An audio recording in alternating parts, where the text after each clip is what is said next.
भक्तों, ओम नमः शिवाय, श्री शिवाय नमस्तुभ्यम, जय श्री महाकाल। जी हाँ भक्तों, आप सबको भी पता है कि 19 अगस्त को तो क्या है, रक्षाबंधन है और सावन का सोमवार भी है अंतिम। लेकिन उसके अगले दिन क्या है, कजलिया। हमारे मध्य प्रदेश में बहुत ज़्यादा कजलिया का महत्व होता है। ये प्रेम का एक त्योहार होता है जो कि भगवान से भी होता है और दूसरों से भी होता है। ठीक है, तो जो भी देवी देवताओं को आपको मनाना हो और जो भी आपकी मनोकामना अभी तक पूरी ना हो रही हो, तो अवश्य रूप से अपनी मनोकामना पूरी कर सकते हैं। आज की इस वीडियो के माध्यम से हम आपको कजलिया का उपाय बताने वाले हैं। अगर आपने कजलिया का ये उपाय ध्यान से सुन के अच्छे से कर लिया, तो अवश्य रूप से आपकी जो कोई भी इच्छा है, जो कोई भी मनोकामना है, सारी की सारी महादेव अवश्य रूप से पूरी करेंगे ही करेंगे। देखिए, कजलिया में होता क्या है वो भी बताऊंगा। देखिए, आपको मैंने रक्षाबंधन का उपाय बताया था, जो कि आप लोगों ने कर लिया होगा मेरे हिसाब से। जो मैंने आपको रक्षाबंधन का उपाय बताया था, उसमें आपको करना क्या था, पूरा बताया था कि भाई बहन कैसे कर सकते हैं, उसके साथ साथ आप मतलब महादेव को कैसे खुश कर सकते हैं, हर एक चीज़ बताई थी। ठीक है, तो देखिए, आज जो मैं उपाय बताने वाला हूँ वो कजलिया का भी उपाय बताऊंगा, उसके साथ साथ महादेव का भी उपाय बताऊंगा कि आपको धन प्राप्ति क्या कुछ कैसे हो सकता है। देखिए, आपको भी पता होगा कि जो पूज्य गुरुदेव की जो कथा होती है ना, उसमें लाखों की भीड़ आती है। कैसे भीड़ आती है?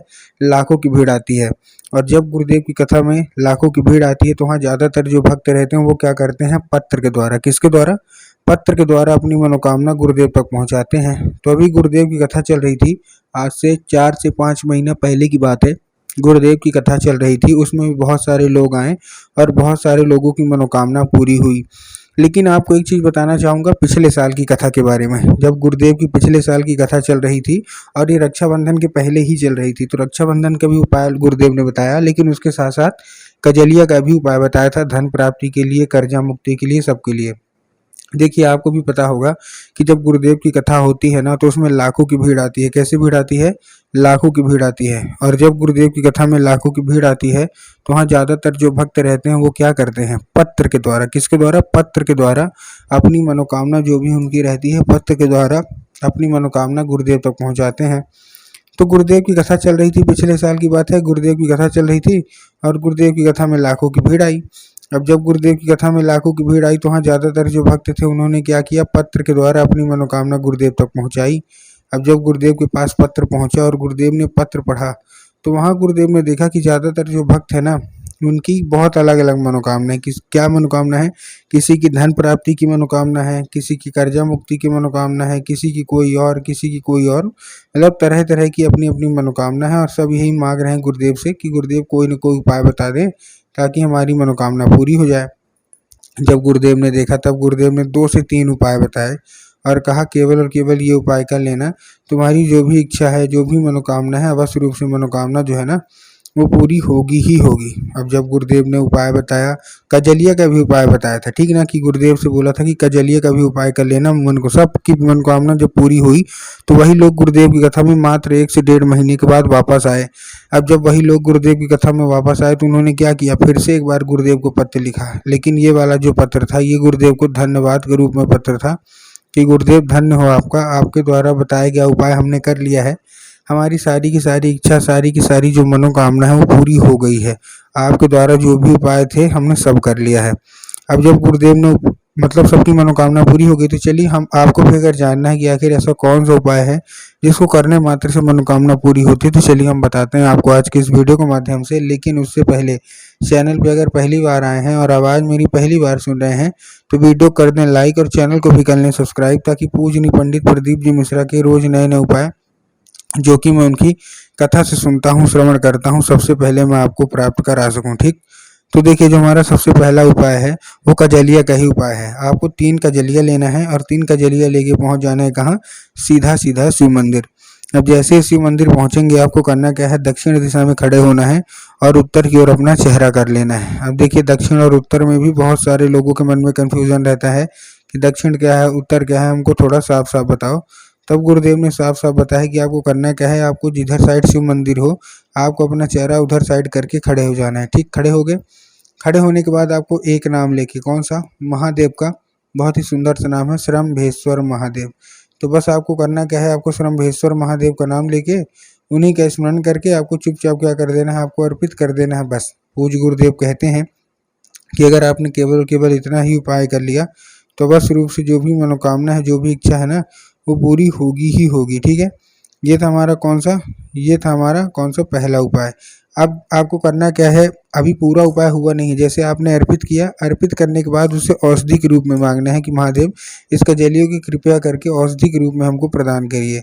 अब क्या होगा, वो औषधि का रूप ले लेगा। तो जैसे वो औषधि का रूप लेगा तो आपको उसको लेके चुपचाप आना है अपने घर, और अपने जो भी तिजोरी होगी, जहाँ भी आप पैसा वैसा रखते होंगे, वहाँ आपको चुपचाप रख देना है। पूज्य गुरुदेव कहते हैं कि उस कजलिये के द्वारा स्वयं बाबा भोलेनाथ आपके घर में प्रवेश कर जाते हैं। ठीक है, ये था हमारा ये था अब हमारा पहला उपाय, जो कि धन प्राप्ति का एक तरह से था और मनोकामना पूर्ति का भी था। लेकिन अब मैं आपको धन प्राप्ति का मेन उपाय बताता हूँ, जो कि आपको धन प्राप्ति के लिए करना है।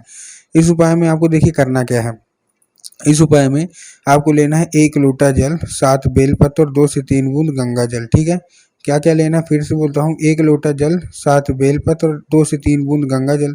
अब जब आपने 1 लोटा जल और 7 बेलपत्र और 2 से 3 बूंद गंगा जल ले लिया, तो उसमें 1-2 चीज़ का ध्यान भी रखना है। क्या ध्यान रखेंगे, देखिए सबसे पहले आपको ध्यान रखना है कि जो जल है वो काहे का होना चाहिए, तांबे के लोटे में होना चाहिए। जल सबसे पहली बात तांबे के लोटे में होना चाहिए, और जब तांबे के लोटे में जल होगा तो आपको ध्यान रखना है कि जो जल है वो आपके घर का ही होना चाहिए, मतलब और कहीं का नहीं लेना। बहुत सारे लोग गलती क्या करते हैं, घर से खाली लोटा लेके जाएंगे और ले जाके मंदिर परिसर से जल भर लेंगे, जो कि गलत है। तो आपको इससे बचना है। ठीक, ले लिया आपने, लेने के बाद आपको करना क्या है, 7 जो बेल पत्र लेंगे उसमें भी आपको ध्यान रखना है कि बेल पत्र कहीं से भी कटा फटा या खंडित नहीं होना चाहिए, पहली चीज़।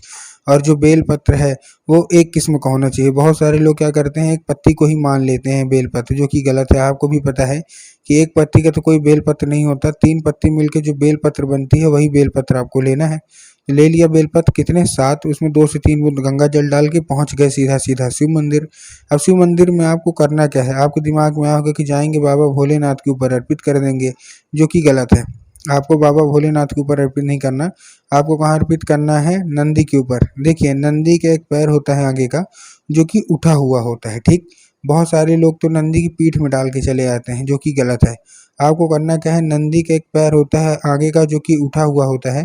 तो आपको नंदी के उठे हुए पैर में नंदीश्वर महादेव का, कौन सा, महादेव का बहुत ही सुंदर सा नाम है नंदीश्वर महादेव। तो बस आपको करना क्या है, आपको नंदीश्वर महादेव का नाम लेके उन्हीं का स्मरण करके आपको चुपचाप क्या कर देना है, आपको अर्पित करना है उनके आगे वाले पैर पे। और बस एक चीज़ का और ध्यान रखिएगा कि जब आप अर्पित करें तो अर्पित करने के बाद आपको क्या करना है, जो बेल पत्र है वो अर्पित नहीं होना चाहिए, केवल जल अर्पित होना चाहिए। बेल पत्र आपको उठा लेना है जल अर्पित होने के बाद, और बेल पत्र कुंडकेश्वर महादेव का नाम लेके महादेव के शिवलिंग पे अर्पित कर देना है। पूज्य गुरुदेव कहते हैं कि ज़्यादा नहीं, केवल और केवल आपने इतना ही उपाय कर लिया ना, तो महादेव अवश्य रूप से प्रसन्न होंगे ही होंगे, और आप जो चीज़ महादेव से मांगना चाहते हैं सारी की सारी महादेव अवश्य रूप से पूरी करेंगे ही करेंगे।